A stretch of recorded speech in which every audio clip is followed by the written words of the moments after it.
And joining us right now live in studio, it must be football season. Yeah. Trevor Matich is here. Hey, Trevor. It is always football season. I know in your life it is.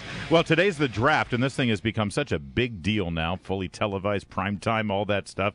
And all eyes are on the Redskins, or at least all eyes here in D.C. are on the Redskins. Here's what General Manager Scott McLaughlin said yesterday, answering some questions. Well, I think it's very important as we draft, later on and through this draft, the special teams comes into play big time, covering kicks and punts or returning kicks and punts. It's a third of the game. I think it's very important. Must warm your heart as a former special teams guy to say that he's trying to load up. As a former elite long snapper. Once you're elite, you're always elite. Yes, that's right. So, but when you look at McLuhan's track record in building through the draft, the 49ers and then Seattle, some of the young players that he picked, especially in mid-rounds, look at Seattle, 2 consecutive Super Bowls. Russell Wilson in the 3rd round. The defensive back corner, one of the most famous guys in the league now, Richard Sherman, is a mid-round guy. Yep. There's a whole bunch of players like that he drafted, and I think his track record gives a lot of credibility to his ability to be able to get the right people in to rebuild this franchise. And given that, and here in D.C., everybody loves the headlines and everybody wants the big ballyhooed marquee name and marquee story. Would you be at all surprised to see the general manager actually trade this number 5 pick down and load up on like 10 or 11 picks in the whole draft? No, I think he wants to do that because this roster needs a lot of players. Now, in the past, what you'd see is the Redskins would trade their first-round pick to Canada for Justin Bieber. I think those days are over. Yeah. But there are so many places where they really need to upgrade, not just with players, but with young players that will develop over the next several years together. I can see him doing that. Okay, but let's assume that they don't cut some kind of deal and they actually do have the 5th overall round pick. Here we go. Who would you go for? You know what? I would go for the highest-ranked player, period. And if that was a quarterback? Take him. Really? Take him. This team needs to build through the most talented player they can get. And it's the problem in the past has been they've tried to fix everything in one single year. So they'd go into the draft and they'd get to the 2nd round and they'd say, well, we need an offensive lineman, so they draft an offensive lineman, even though he might not be the most talented player available. Then the next round, well, we need a safety, so let's look for a safety here. They'll get the best safety, but he might not be the best player available in that spot. Yeah. And they end up filling in the roster with players that are not as talented as they could have been if there were a longer view. So what is the greatest need of this team right now? Yes. Yeah, they need someone that can get to the passer, and they need someone to protect their passer. Yeah. Well, those are sort of fundamental things. Well, they are, and this is where you build a team, and it's a quarterback league. But those aren't first-round personnel, generally speaking, right? They can be.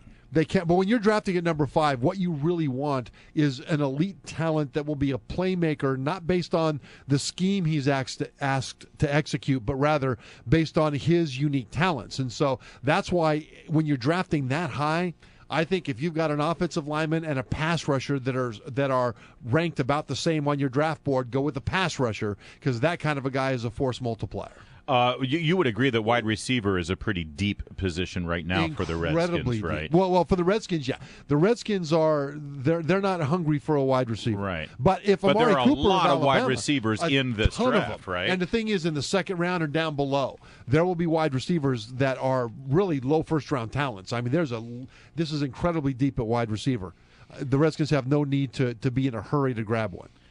Do you read into, as some people do, into the comments why did you look at me about quarterback and about RG3? I mean, listen, McLuhan basically agrees with you that if the most talented player when it comes our turn is a quarterback, then we'll draft the quarterback. Suddenly everybody says, oh, that means RG3's on his way out. Do you read into that? No. Is there a controversy coming? No. Redskins fans need to reset their paradigm in terms of how this team drafts, okay? It's not just a matter of they draft a player at this position. That means they don't like the guy they currently have. Thank you. Today's Redskins with Scott McLuhan will draft the best player available. And if they've got a list of position of needs and several players in different positions are similar in terms of their rating, then they'll go for need, but they won't reach for it. So don't read into RG3 anything to do if they draft a quarterback. They're looking for the best players, and Redskins fans should be happy about that. He's an elite snapper, and he used the word paradigm. That's right. That's why he's here on WMAL. That's right.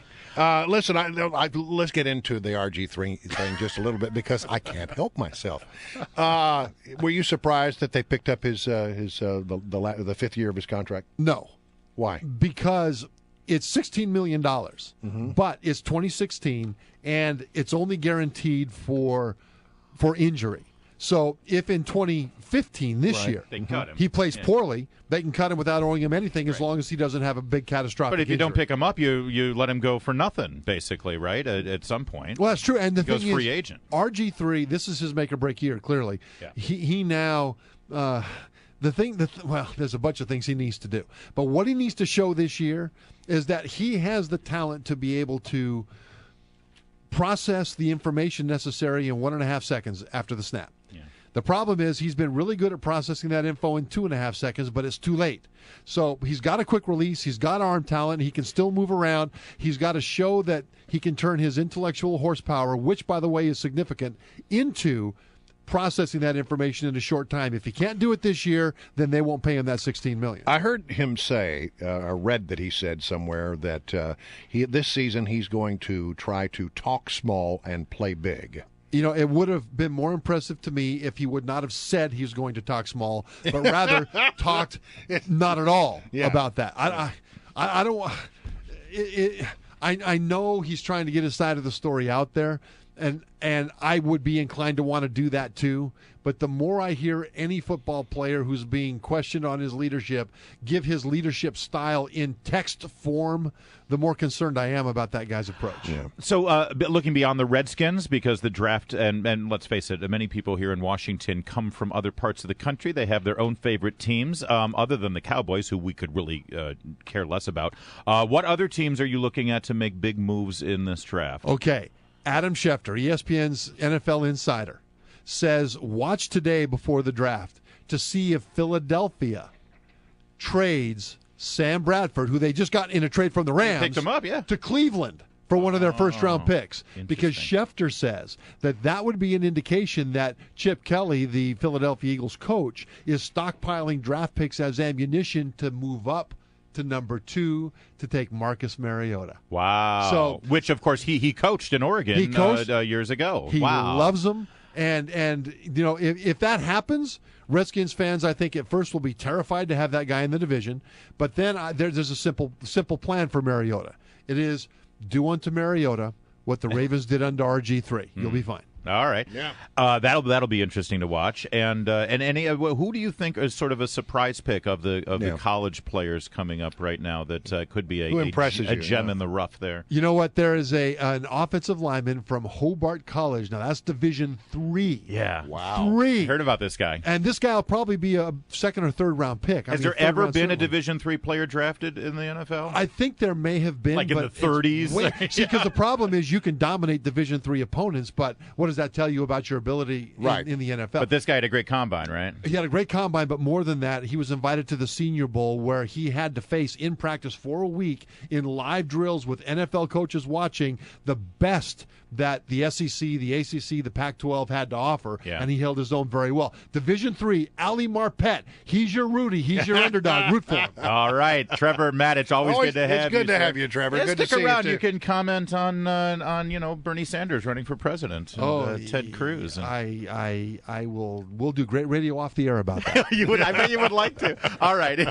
Thank you, Trevor. It's football time.